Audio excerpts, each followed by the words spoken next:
umræða sölu Reykjavíkurborgar og lóð í Vogabyggð til Festi ehf. Beiðni fulltrúa Framsóknar á flugvellinum og Sjálfstæðisflokksins. Þá tekur hver fyrstur til máls borgarfulltrúi Guðfinna Jóhanna Guðmundsdóttir.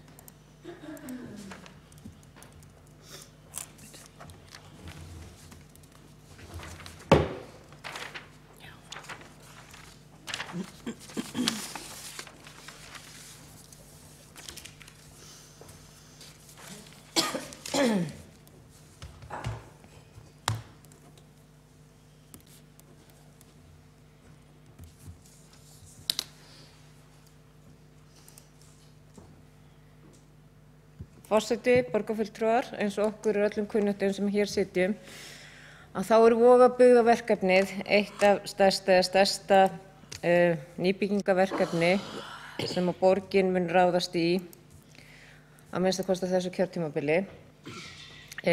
Það sem hefur legið fyrir, það í rauninni í haust komin 5 ár síðan að sá undirbúningur hófst á vegum Landsbankans og borgarinnar. Þetta eru 3 svæði og það búið að klára deiliskipulagið fyrir Vogabyggð 2, þar sem Hömlur dótturfélag Landsbankans ræður yfir stærstum hluta lóðanna, en það sem við ætlum að ræða hér svæði í Vogabyggð 1.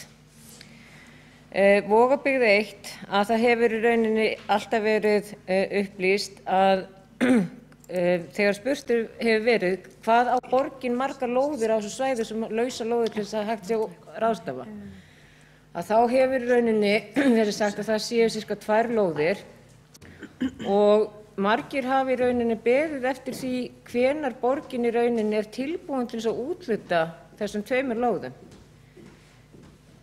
Því kom það verulega óvart þegar ég áttaði mig á því á mánudaginn í síðustu viku að það var búið að úthluta annarri lóðinni. Vegna þess að ég taldi, ásamt held ég flestum öðrum, að þegar það var samþykkt í borgarráði samningarnir við Festir ehf. Sem átti þessar 3 lóðir af þessum 5 lóðum á svæði 1 í Vogabyggð, að það hefði eingöngu verið að ganga frá samningu við það félag eins og var gert við alla aðra lóðarhafa á þessu svæði, það að segja að breyta atvinnuhúsnæði, íbúðarhúsnæði, greiða ákveðin innviðagjöld og svo framvegis. Þannig að þegar ég komst að því að það hefði auk þess verið þessi lóð sem borgin átti hafi verið seld, að þá kom það mér algjörlega í opna skjöldu. Þannig að það liggur fyrir að af þessum 5 lóðum sem voru eða eru í Vogabyggð 1, að það áttu Festir 3 þeirra en borgin átti 2 og borgin seldi aðra lóðina án útboðs og án þess að gefa öðrum kost á því að kaupa hana og án þess að fylgja stefnum áætlunum sem við fórum yfir hérna áðan í húsnæðisáætluninni, að sérstaklega ætti að úthluta lóðum til félaga sem væru til dæmis að byggja húsnæði fyrir ungt fólk, að þá þessu tiltekna félagi úthlutu lóðin. Þegar ég fór að afla mér gagna sem voru lögð fram í borgarráði, ég hef auðvitað aðgang að gögnum í borgarráði en ég gat hvorki lesið af fundargerðinni í borgarráði né átta mig í rauninni á þeirri umræðu sem átti sér stað þegar ég fór að spyrja borgarfulltrúa hvað hefði í rauninni gerst á þessum fundi. Það að segja hjá þeim sem sátu þennan borgarráðsfund. Því ég fékk nokkrar mismunandi útgáfur. Og mér segja frá einum að það hefði bara alls ekkert verið talað neina lóðasölu. En ég ætla ekkert að fullyrða það hvað gerðist nákvæmlega. En það liggur ljóst fyrir að það vísað í 2 verðmöt. Þau verðmæti voru aldrei lögð fram á fundi borgarráðs. Það vísað til þess að lóðin seld á ákveðnu verði á grundvelli verðmæta 2 löggiltra fasteignasala, en þrátt fyrir það lágu þau gögn ekki fyrir á borgarráðsfundunum sem mér finnst mjög einkennilegt. Ég hef líka fengið núna afrit af þessum glærum sem voru sýndar á þessu borgarráðsfundi sem voru ekki hlutagögn málsins. Og það mjög einkennilegt að það hef ekki verið sérsamningur þessa lóðasölu, heldur hafi það verið hluti af öðrum samningi. Þannig að fólk sem ekki vant svona gögnum, því ég get auðvitað ekki sagt til það hvað var nákvæmlega verið að tala þessu fundi, að gögnin skyldi verið útbúið með þessum hætti og það skyldi ekki fylgja með þessi verðmöt. Það finnst mér stórundarlegt, því ég alveg viss það að verðmötin hefði fylgt með, að þá hefðu fleiri kannski átt að segja á því hvað var þarna í gangi. Eins og ég sagði í upphafi máls míns, ég áttaði mig ekki á þessu af lestri fundargerðarinnar að það hefði verið seld önnur af lóðum borgarinnar þegar ég las fundargerð borgarráðs frá 2. mars síðastliðinn. Það var ekki fyrr en í byrjun síðustu viku sem ég hafði fregnir af því út í bæ að það væri búið að selja þessu félagi lóðina.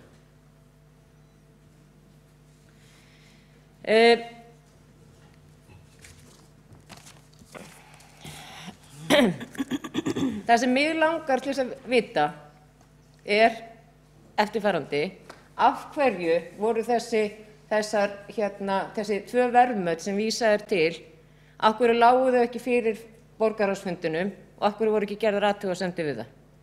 Og það var ágætt að borgarstjóri myndi upplýsa mig. Hvort að fólki eða borgarstjóra hafi verið kunnugt hvaða félag í eigu hvers Festir ehf. Væri, það að segja Ólafs Ólafssonar.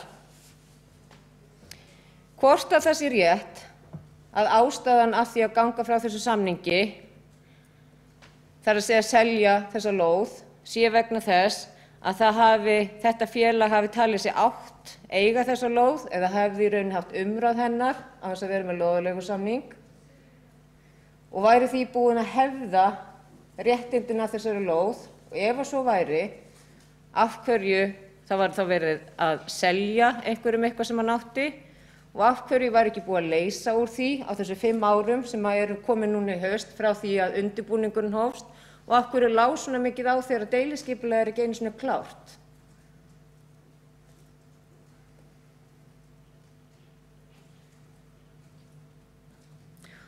Og mér langar líka til þess að fá upplýsingar hvernig það samræmis stefnu borgarinnar að úthluta lóðum, til dæmis fyrir ungt fólk, þegar ljóst að borgin hefur haft mjög fáar lóðir til þess að úthluta á þessu kjörtímabili. Af hverju það farin sú leið að selja þessu félagi þetta? Það liggur ljóst fyrir, miðað við það sem kemur fram í þessu samningum, að þessar 5 lóðir, að þar geti verið 332 íbúðir, en eingöngu 210 á því svæði sem að félagi Festir ehf. á. 63 eru þá hægt að setja á þessa lóð sem að borgin seldi Festum og síðan 59 íbúðir á aðra lóð. Af hverju það var talið svona nauðsynlegt að selja þessu félagi án þess að fara í almennt útboð á þessari lóð?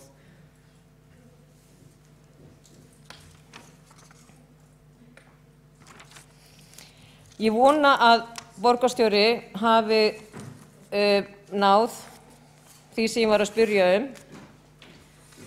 hvort að honum hafi verið kunnugt hver var eigandi þessa félags,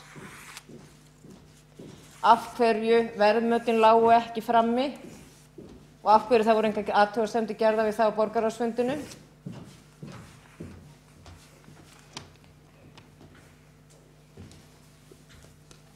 Hvort að samningurinn hefði verið gerður vegna þess að þessi aðili taldi sig hafa hefðað þessa lóð og borgin taldi sig í engri stöðu og hefði ekki getað leyst úr því á síðustu 5 árum eða gæti ekki leyst úr því á meðan það hefði verið að klára deiliskipulagið og svo framvegis. En ég tel að þetta séu vinnubrögð sem að við getum ekki sætt okkur við og við eigum ekki að láta viðgangast. Mér finnst þessi vinnubrögð þar sem ég hef séð fyrir neðan allar hellur. Og það auðvitað þannig að það sitja ekki allir borgarfulltrúar í borgarráði. Og borgarráð að auðvitað stundum þar verið að taka ákvarðanir sem ekki í neinum öðrum ráðum. Það fara fram umræður og kynningar og það nú oft þannig að borgarfulltrúar skipta með sér verkum. Og ég er alltaf að sjá það betur og betur hvað það skiptir rosalega miklu máli að það sitji allir borgarfulltrúar í borgarráði. Vegna þess að við vitum alveg hvernig þessi borgarstjórnarfundir eru. Borgarráðsfundirnir eru mikilvægustu fundirnir og miklu mikilvægara að mínu mati heldur en þessir borgarstjórnarfundir. Þannig að ég vona það að hlutirnir verði betur gerðir, það verði betur sundurgreint, eins og til dæmis af hverju sett í samninginn innan það sem virðist vera að það sé bara verið að gera sama samning við þetta félag eins og var gert við alla aðra lóðarhafa á þessu svæði, nema það er bætt við þessari lóðasölu. Af hverju var ekki gerður sér samningur þessa lóðasölu? Og ég er ekkert að fjalla það hér í þessari umræðu að það hefði ekki átt að vera gert samningur við þetta félag eins og öll önnur félag í Vogabyggðinni uppbyggingu. Það sem ég er eingöngu að einblína á hér í þessari umræðu er þessi lóðasala til þessa félags. Það er borgarfulltrúi Guðfinna Jóhanna Guðmundsdóttir lokið máli sínu og borgarstjóri næstur mælendaskrá.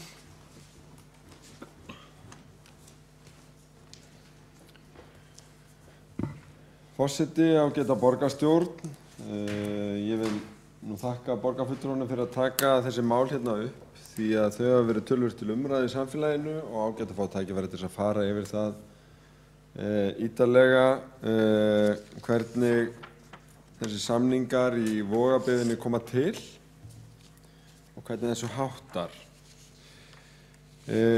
Það er auðvitað kunnura en frá þurfa að segja út af fyrir sig fyrir borgarfulltrúa og þá sem hafa setið í borgarráði og umhverfis- og skipulagsráði að það hefur lengi verið vilji borgarinnar að breyta skipulagi þar sem við köllum núna Vogabyggð. Ég held í munni það rétt að í þar síðasta aðalskipulag, ekki því sem er gildandi núna, heldur og undan því hafi verið samþykkt þess gerð sérstök bókun þar sem að hvatt var til þess að skoðað yrði endurskipulag á þessu svæði. Hún var þá gerð í árið 2001 það bil þessi bókun en það var ekki mikið sem gerðist fyrstu árin eftir það. En þegar að ég var formaður skipulagsráðs nokkra mánaða skeið, kannski rúmt ár, 1,5, 2005 til 2006, að þá var eitt af verkefnum sem sett var á stað 3 manna stýrihópur sem átti að gera vinna að skipulagi þessu svæði sem að í mínum huga er eitt af mest spennandi svæðum og ég er auðvitað langt í frá eitt mest spennandi svæði á höfuðborgarsvæðinu. Í þeim stýrihópi voru ásamt mér Guðlaugur Þór Þórðarson, núverandi utanríkisráðherra en þáverandi borgarfulltrúi og Andri Snær Magnason, rithöfundur.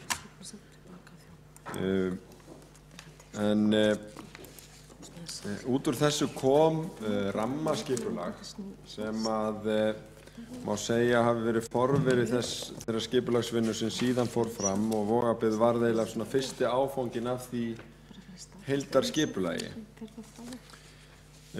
Vogabyggðaverkefnið lagðist í dvala í kjölfar hrunsins og það urðu mjög mikil skipti á eigendum og margar eignir komust á fárra hendur, aðalega gamla Landsbankans eða eignarhaldsfélagsins Hömlur sem var á vegum þess. Og það var meðal annars að frumkvæði Hamla sem að þetta mál var tekið upp á síðasta kjörtímabili og lagt af stað í deiliskipulagsvinnu og samkeppni skipulagið í Vogabyggð á grundvelli aðalskipulagsins en í gildandi aðalskipulagi var talað að breyta þessu í blandaða byggð með 400 íbúðum. Skipulagssamkeppnin var sérstök að því leyti að það voru 2 vinningshafar, einn frá Hollandi og einn frá Íslandi og það var búið til 1 teymi sem að gerði heildstæða skipulagstillögu sem dró fram að uppbyggingarmöguleikarnir á svæðinu voru miklu meiri og miklu meira spennandi heldur en að jafnvel aðalskipulagið hafði gert ráð fyrir. Að í staðinn fyrir 400 íbúðir þá gæti verið hægt að byggja þarna 1100 íbúðir, en umhverfislausnirnar voru hluti af því. Mikill útsýnisstígur, þriðja hjólabrúin sem myndi tengja þetta við Snarfaratangan, glæsileg torg og aðrir innviðir sem var ljóst að myndu kosta skildingin. Þannig að borgarstjórn eða borgaryfirvöldum var nokkur vandi á höndum. Það var skýr vilji til þess að endurskoða skipulagið. Samkvæmt gömlu aðferðinni þá hefði það gengið þannig fyrir sig að þeir sem hafa haft lóðaréttindi þarna fengju aukinn byggingarétt í sinn hlut, en á í þessu ferli var það flókið af tveimur ástæðum. Í fyrsta lagi það verið þannig, þá hefði borgin getað setið uppi með innvegakostnaðinn, en einkaaðilarnir sem áttu þarna löngu úthlutaðar lóðir hefðu fengið byggingaréttin til sín, og í öðru lagi þá tók skipulagstillagan í raun ekki mið af gömlu lóðamörkunum, og það var í raun hluti af upplegginu, og það var meira að segja stækkað aðeins svæðið meðan við það sem það er núna, vegna þess að það var talið gott fyrir heildaryfirbragð byggðarinnar með landfyllingu við Gelgjutanga. Það var bætt við svæðið þar. Til þess að ná utan um þetta og ráða fram úr þessu að borgarinnar hálfu, að þá var settur niður sérstakur starfshópur með aðkomu frá skipulagssviði, frá framkvæmdadeildinni, frá skrifstofu eigna- og atvinnuþróunar og umhverfis- og skipulagssviðinu, þar að segja lögfræðiskrifstofunni þar, sem fékk það verkefni að með erindisbréfi í byrjun 2015 að halda utan um viðræður og samningsgerð við lóðahafa, gera tillögur að forgangsröðun uppbyggingaráforma, að útfæra hlutdeild lóðarhafa við uppbyggingu svæðisins, gera tillögur um þátttöku Reykjavíkurborgar og tillögur að því hvernig staðið verði að framkvæmdum og þjónustu. Þessi starfshópur var stofnaður og þá var svona kannski megin sýnin á hvernig þetta yrði gert. Hún lá nokkuð fyrir, þarna bara 2 mánuðum eða svo áður hafði borgarstjórn eða borgarráð samþykkt samningsmarkmið borgarinnar, sem við fjöllum ítarlega hérna í áður, sem sagt hlutdeild leiguíbúða og innviðagjöld og svona, og það var almenn samþykkt sem gildi öll ný þróunarsvæði, og þetta var eitt fyrsta og stærsta verkefnið þar sem að þetta var gert. Og á sérstökum kynningafundi sem var haldinn með öllum lóðahöfum á svæðinu 4. febrúar 2015, að þá þetta kynnt, það er að segja samningsmarkmiðin sem að samþykkt höfðu verið í nóvember 2014, að það væri komin þessi starfshópur og hann myndi halda á þessu, og að það yrði unnið á grundvalli þessa skipulagshugmyndar, en að lóðamörkin stönguðust sums staðar á,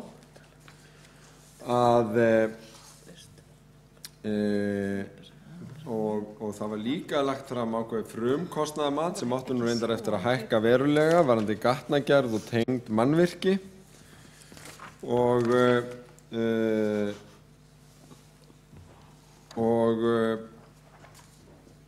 síðan var lagt af stað í þetta. Erindisbréf þessa starfshóps var að sjálfsögðu lagt fyrir borgarráð, og þegar hann hafði unnið í nokkra mánaða skeið og átt fyrstu viðræður við lóðahafa, að þá sótti hann sér frekara umboð til borgarráðs 11. júní 2015, að þá var samþykkt að stefnt yrði að gerð samræmdra og staðlaðra einkaréttarlegra samninga við lóðahafa á svæðum 1, 2 og 3 í Vogabyggð, á grundvelli fyrirliggjandi deiliskipulagstillagna og fyrirliggjandi samningsramma starfshóps Vogabyggð dagsett 12. maí og þessi samningsrammi og minnisblað vegna viðræðna var sem sagt lagt fyrir og staðfest í borgarráði. Og þarna kemur býsna skýrt fram hvernig þetta var allt saman hugsað, því að lóðaleigusamningar á þessum 3 svæðum voru 50 og lóðahafar 140. Það var búið að vinna frekar í frumkostnaðaráætluninni og þarna kom enn fremur skýrt fram að unnið yrði á grundvelli samningsmarkmiðanna en vegna mikils kostnaðar við uppbyggingu að þá áskildi borgin sér rétt að fara ekki fram með deiliskipulag fyrr en að samningar við lóðahafa á minnstakosti 70% lóðanna lægi fyrir. Því hér var sérstaklega talað það af hverju það gerðu samningur fyrst og deiliskipulagið lagt fram sett í meðferð svo að það að ef að þú samþykkir deiliskipulag áður en þú gerir svona samning að þá ertu búin að skapa viðkomandi lóðahöfum rétt án þess að tryggja þeir fyrst að þeir taki þátt í innviðagjöldunum. Og þetta hafði starfshópurinn allt saman lagt niður fyrir sér og lagði fyrir borgarráð og fékk það samþykkt 11. júní 2015. 30. júní 2015 voru svo haldnir 29. og 30. voru haldnir kynningarfundir með lóðahöfum. Þar voru kynnt skjöl fyrir þeim sem áður höfðu verið kynnt í borgarráði og svo tók við þá samningagerðin sem lauk við stærstu lóðahafann í Vogabyggð 2 þann 22. janúar 2016 og þá var samið við Gámakó og dótturfyrirtæki Hamla 72% af svæðinu Vogabyggð 2 og þetta leiddi til þess að deiliskipulagið fyrir Vogabyggð 2 fór í auglýsingu. Það tók nú tíma sinn aldeilis eins og hefur verið rakið hér í umræðum í borgarstjórn og það var ekki fyrr en 7. mars 2017 sem að það deiliskipulagið tók gildi með birtingu í B-deild Stjórnartíðinda.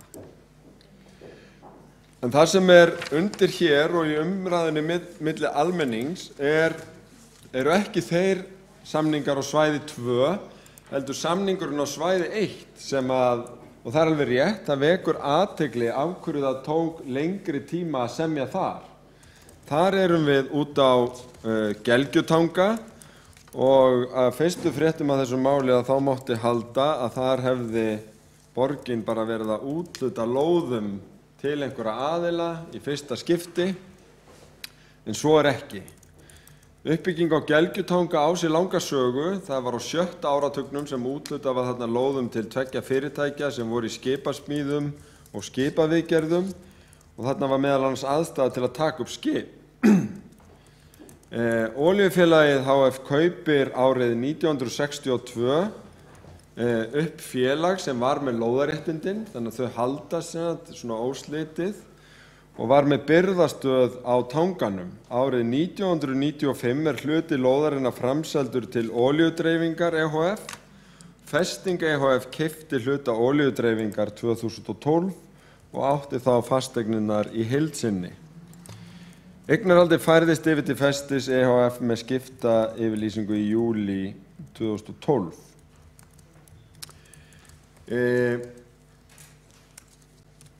Viðræður við festingu og festimunu hafa staðið býsna lengi, þar að segja áður en þessi kafli í sögunni sem ég var að rekja hér í tengslum við skipulag Vogabyggðar, að þá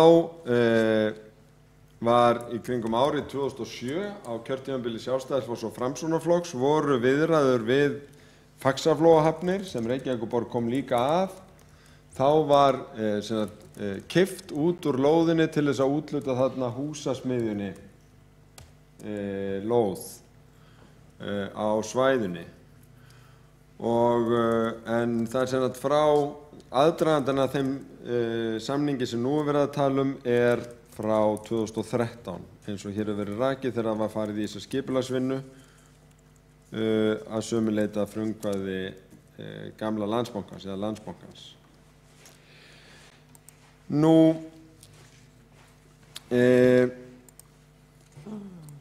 borgarráð sem sagt samþykkti einróma ekki bara þennan samning við Festi heldur líka samningsrammann sem hafði verið gerður sumarið 2015 eftir að starfshópur hafði legið við þessu í tæpt hálft ár og af því að það kannski undirliggjandi í þessari umræðu hvort að það hafi ekkert verið rætt í borgarráði hverjir væru eigendur að einstökum lóðum eða lóðalegu samningum.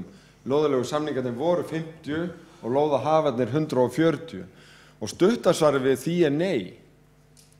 Og það bara heldur ekki á góma í borgarráði, svo ég muni allavega, þegar þessi samningar voru afgreiddir, þó að ég haldi raunar að ekki hafi verið farið með þetta eignarhald sem neitt leyndarmál, hvorki í samfélaginu né annað, því að ég held að allir sem að Google sjá að þetta félag meira segja með heimasíðu sem leynir því ekkert hverjir eru eigendur þess. En í allri þessari samningsgerð að þá hefur það verið haldið á því þannig að það væri verið að hugsa heildarskipulagið, svæðinu var skipt upp í 5 svæði og 70% af lóðahöfum á hverju svæði þurfti að skipuleggja til þess að borgin skuldbindi sig til þess að fara í leggja deiliskipulagið fram til samþykktar og síðan fara í aðgerðir þarna. Nú það spurt hér þessi ákvæði samningsins sem lúta að skiptingu lóðanna og það sem sérstakt á Gelgjutanganum í skipulaginu að þar gert ráð fyrir bæði landfyllingu og þar eru gamli lóðalegu samningar sem að ágreiningu var með aðilum hversu stóran hlut Festir gat gert tilkall til á svæðinu. Borgin bauð Festi 3 lóðir en félagið taldi sig eiga tilkall til fleiri meðal annars á grundvelli hefðar og óljós orðalags í samningum milli aðila. Þetta land sem var á hendi Faxaflóahafna og ég held að það sé óumdeilt að Festir eða olíufélagið þar áður hafði dreift ansi vel úr sér eins og allir sjá væntanlega sem hafa farið þarna og síðan var gerður ágreiningur landfyllingar hlutan. Hvort að lóðahafi sem hefði verið þarna með lóð í áratugi og það ætti að fara að gera landfyllingu fyrir utan, hver ætti að eiga hana. Samningamenn borgarinnar voru ekki til í að fallast á að félagið ætti meira en 3 af 5 hlutum þarna en það var mat borgarlögmanns að alls óvíst væri niðurstöðu málsins ef það yrði látið reyna á þennan rétt. Borgin sýndi býsna mikla þolinmæði til að ná fram sínu sjónarmiði í samningunum og það skýrir hversu lengi þessa samningaviðræður stóðu miðað við viðræðurnar á svæði 2 og eins og farið var yfir í borgarráði þá féllst félagið að lokum á að fá 3 hluti af 5 af lóðunum með því skilyrði að fengi að kaupa 4. hlutinn, þann sem kemur á landfyllingunni. Og það var til lausnarmálsins, valkosturinn voru kannski 2, annars vegar að þetta myndi tefjast úr hófi og enda í dómsölum og hins vegar að fara þarna í eignarnám eða bíða í þau ár sem þyrfti að líða þangað til lóðalegu samningar rynnu út og freistaðist þá að ná þeim tilbaka og þar voru skýr ákvæði endurlausn upp á nokkur 100 milljónir. Það er að segja að kaupa þær fasteignir sem þarna voru. Þetta var því staðan sem að farið var yfir með borgarráði og var talin Reykjavíkurborg hagfelld enda var hún eins og samningsramminn og forsendurnar samþykkt án mótatkvæða eða athugasemda. Það var spurt sérstaklega því hvort að eignarhaldið á þessum félögum hefði komið fram, að sjálfsögðu koma nöfn félagana fram, en það var ekkert rætt eignarhald. Ég hefði mátt vita það, en það hefur ekki verið atriði varðandi neinar af þessum lóðum frekar en annar stað þar sem við erum að vinna að skipulagsmálum eða tengdum hlutum. Þess vegna hefur þessi umræða undanförnu, og ég tala nú ekki þegar verið að reyna að búa til þá hugmynd með samsettum myndum eða í umræðinu að einhver sérstök tengsl sé milli einstakra eigenda á þessu svæði við mig eða borgarstjórn, það bara trufla mig. Mér finnst þetta ómaklegt og mörguleyti óþolandi, þó að það kannski tilheyrir bara því að gegna þessu starfi og vera forvígismaður þess sem þarna að gerast á öllu þessu svæðinu, Þannig að spurningi varðandi hefðunina, að það auðvitað lagaleg spurning sem að ég veit að borgarfulltrúinn kann býsna góð skil á. Ég man eftir býsna miklu rökræðum við borgarfulltrúum aðrar lóðir þar sem hún var hinum megin borðsins að selja borginni, og á þetta reynir einfaldlega oft á milli aðila. Og þá þarf að meta býtu á að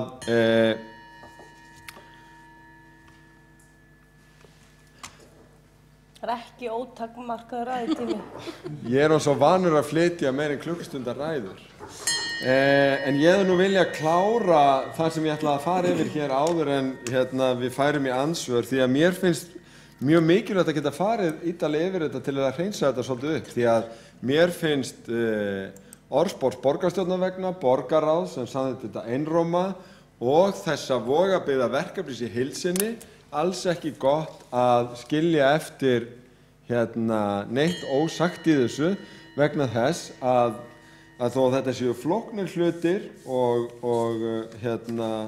samningar sem byggja á gömlum og ófullkomnum lóðalegu samningum, að þá held ég að það hafi verið mjög vel á málum haldið. Svo verð ég bara að biðja orðið aftur. Þá hefur borgarstjóri lokið máli sínu og 2 borgarfulltrúar hafa óskað eftir því að veita andsvar við ræðu borgarstjóra, og fyrstur í andsvöru borgarfulltrúi Guðfinna Jóhanna Guðmundsdóttir.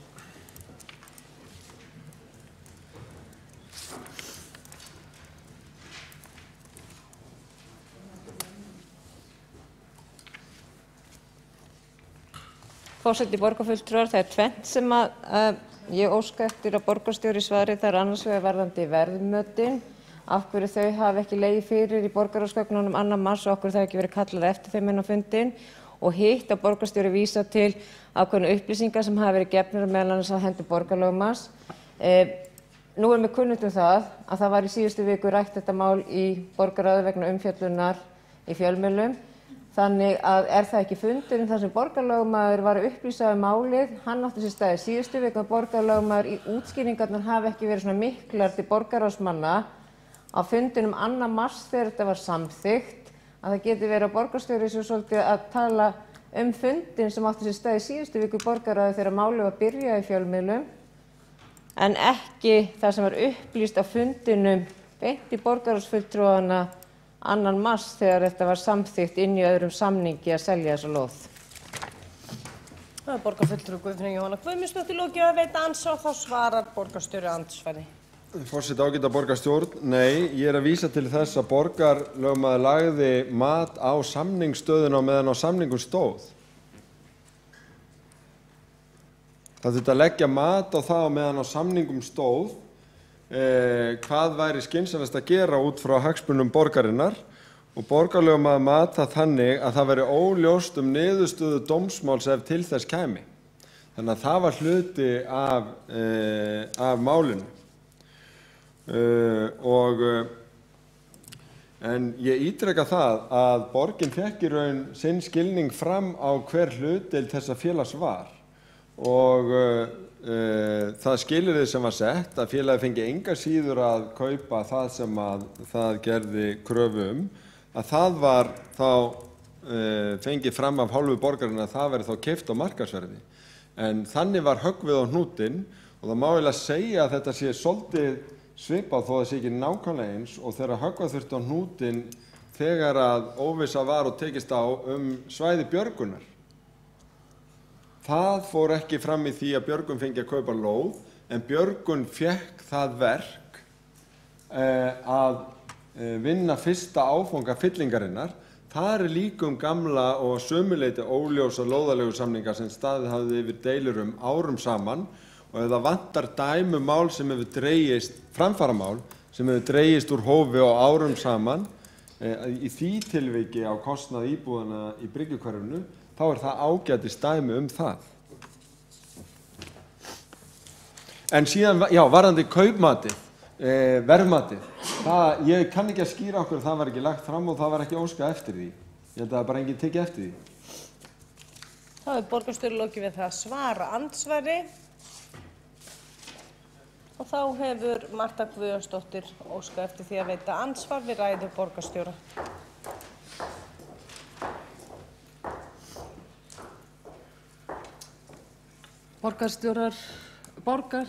Forseti góðir borgarfulltrúi, forseti góðir borgarfulltrúar. Segðu bara eitt. Klukkan greinilega verið 11.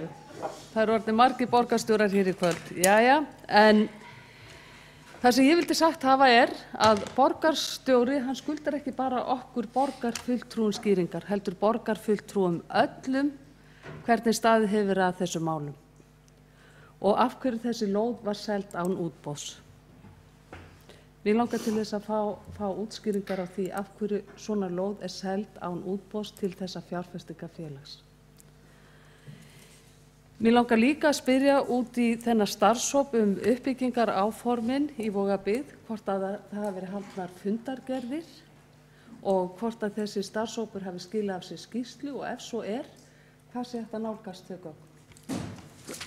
Það borgarfulltrúi Marta Guðjónsdóttir lokið að veita andsvar, þá svarar borgarstjóri andsvari. Forseti ágæta borgarstjórn.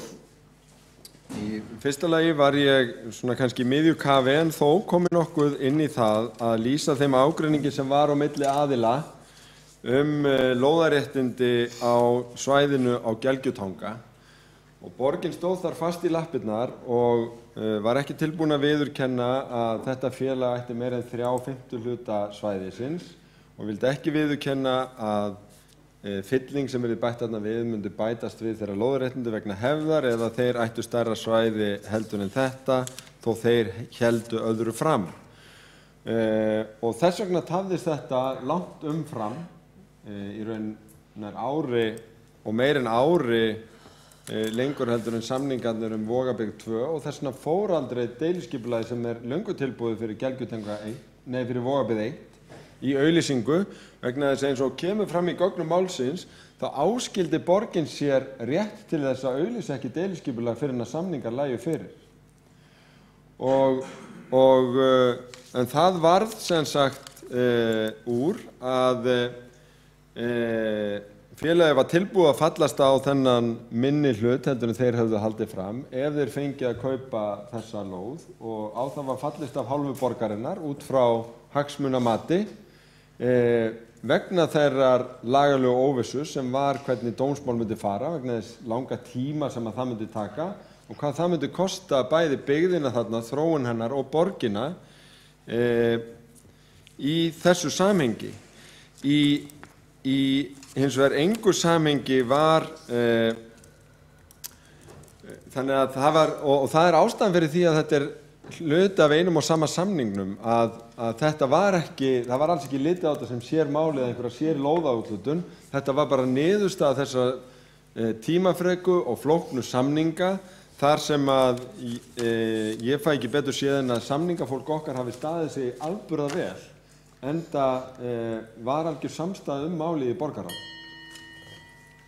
Að borgarstjóri lokið við það að svara andsvari, þá telst andsvörum lokið og næstur á mælendaskrá borgarfulltrúi Sveinbjörg Birna Sveinbjörnsdóttir.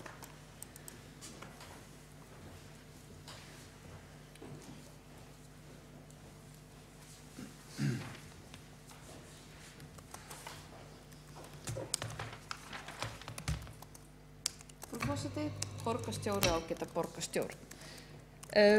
Ég kem hérna upp í umræðu sem ég sit í borgarráði og var ein af þeim, ásamt öllum hinnum, sem að samþykktu þennan samning. Og ég ætla ekki að þvo hendur mínar af því neitt. Þó svo að ég taki undir málflutning Guðfinnu Jóhannu Guðmundsdóttur og sé svona fram á að það höfðu þetta kannski geta verið beittari spurningar frá okkur í minnihlutanum í tengslu við þetta. Ég ætla aðeins bara að fara yfir. Málið að borgarstjóri sagði hérna í ræðu sinni að eignarhaldið inn á heimasíðunni festir.is, þetta væri öllum ljós.